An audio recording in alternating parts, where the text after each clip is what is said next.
Today's composer feature is Ludwig van Beethoven.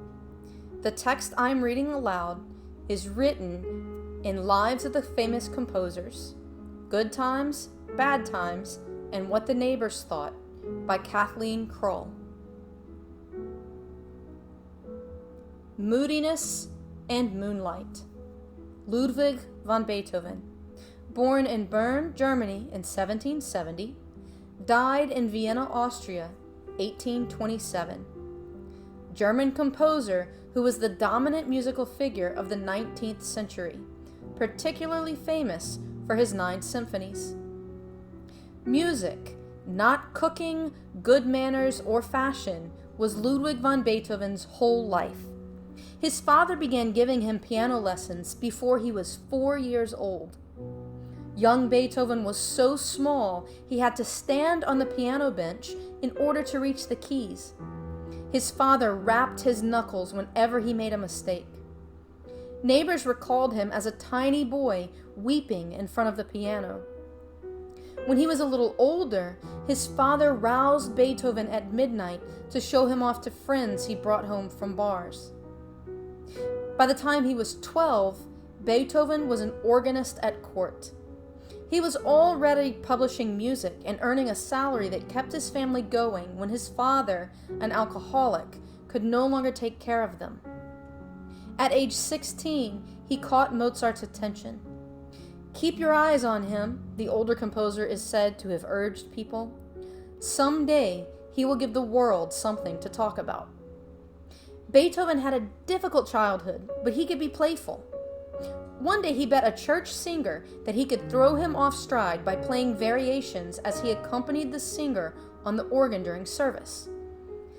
The singer accepted the challenge, but Beethoven won the bet.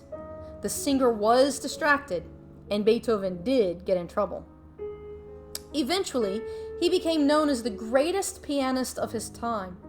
He could play so beautifully that his listeners wept, and when they did, he would burst out laughing. "You are fools," he would say. Yet if people talked while he played, he would stalk off in a huff. If he didn't like the audience, he wouldn't perform at all. His talent and powerful personality attracted many friends, but his moodiness could make it hard to stay friends with him. He insulted everyone. For an overweight violinist, he wrote a song called "Praise to the Fat One." And on his brother's business card, which read Johann van Beethoven, landowner, Beethoven scrawled Ludwig van Beethoven, brain owner. Once he became angry with a prince who was important to his financial health, telling him, "There are and there will be thousands of princes. There is only one Beethoven." A policeman arrested Beethoven one day for acting suspiciously. By this time, the composer was very well known, and the policeman refused to believe that the great Beethoven could look as he did. The fashionable hairstyle of the day was careful pigtails, but Beethoven let his thick hair grow long and wild. He also couldn't be bothered with clean or stylish clothes. When his clothes became too dirty and disgusting, his friends took them away during the night and brought new ones. Beethoven never noticed the difference.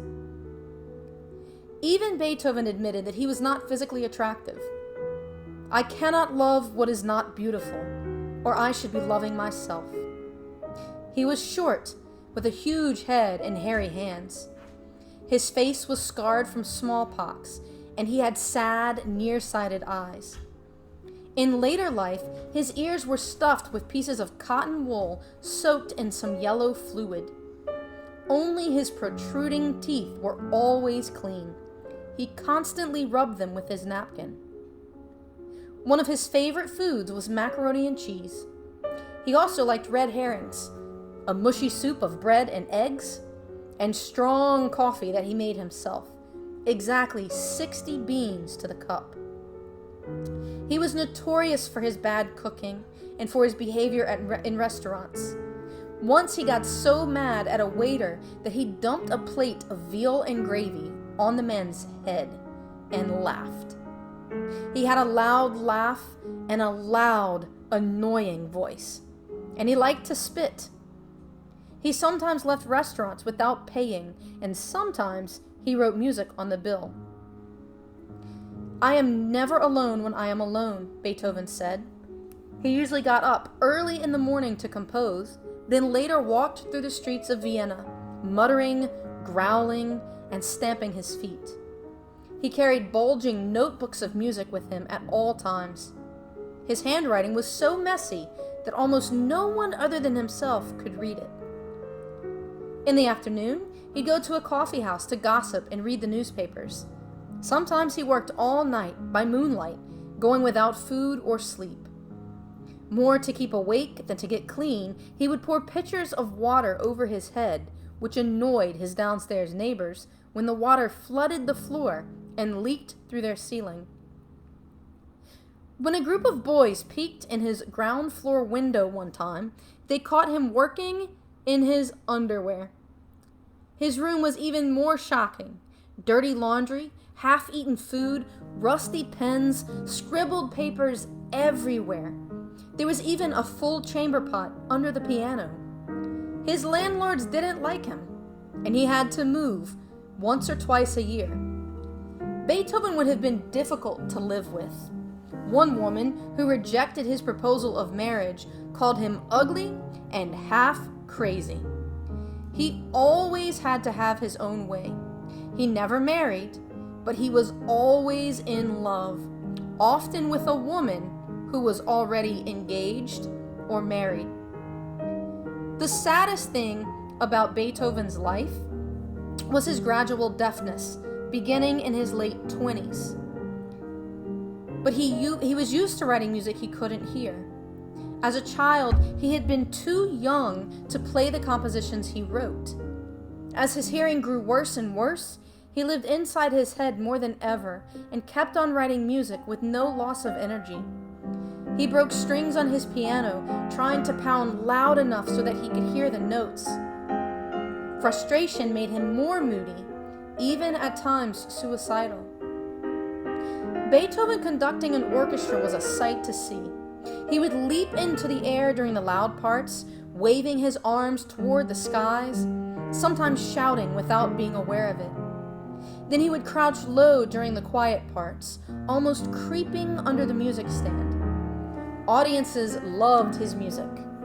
In his last public performance, he began to cry when someone turned him around to make him aware of the roaring applause that he couldn't hear.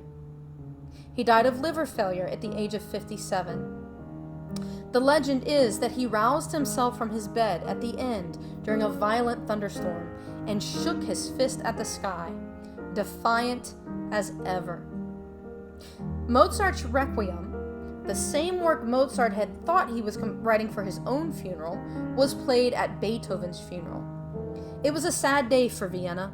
1 out of 10 people who lived there came to pay their respects.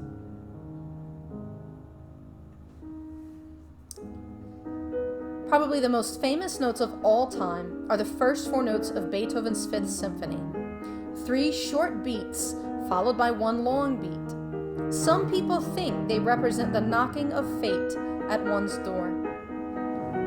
The last movement of Beethoven's Ninth Symphony is choral music set to Schiller's poem, Ode to Joy.